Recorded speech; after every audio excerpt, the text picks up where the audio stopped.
this is the Maldivian Dream. She is a beauty. This is sick. Looks like a hotel. That's sick. Yes. What's up this one? Amazing, mate. To be brutally honest, isn't it?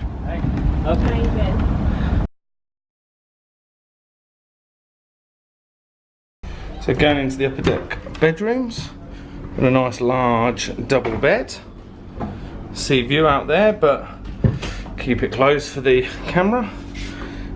Wardrobe, dressing area. Then we have a large double bathroom with a bath and shower.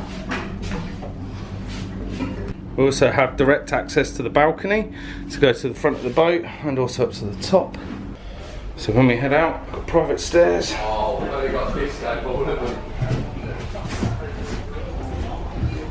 We've got this guy all back here. Into the lounge area.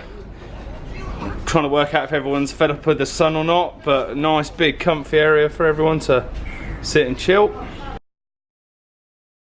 Just gonna head out to the back deck area. Similar to the last boat, nice big area for everyone to sit. Count enough chairs as well.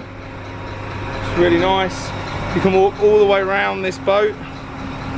There's not a lot down there. So it's going to take you down to the other bedrooms. So this is the lower deck where the other rooms are. Just coming into one of these rooms, you have down here, all the rooms are the same. So you have the smaller double, but still a double, and a single. Has a dressing table, nice big spacious room with just a shower, no bath in these. But again, very large, very impressive. Even the smaller rooms are bigger on here than the last ship. There are 8 cabins downstairs, 3 upstairs, so 11 in all. This ship is considerably bigger than the last one, probably double the size. So yeah, pretty impressed. Got an additional deck, quite a bit longer and wider. So from the main deck we can head up 2 flights of stairs. Just before we go up the second flight, got another little lounge area by the 3 rooms upstairs. Again, direct bedroom access. Then we go up to the final deck, which is the sun lounge deck. Must admit, it's quite a bit bigger than the last ship. Slightly higher railings, but mid-thigh instead of below the knee. Plenty of sun loungers. We've got a hot tub, but it appears to be empty. Whether the guys fill it up or not, I don't know, but still, it's absolutely magnificent. The last ship we were on was brilliant. There was no denying.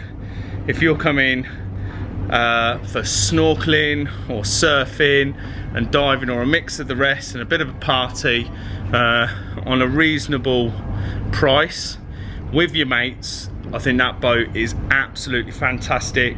And I must admit, if I was in my early 20s and I did that, I'd be pretty insanely over the moon. But if you're looking for something a little bit bigger, a little bit more luxurious, more family designed, then this boat is definitely the one for you.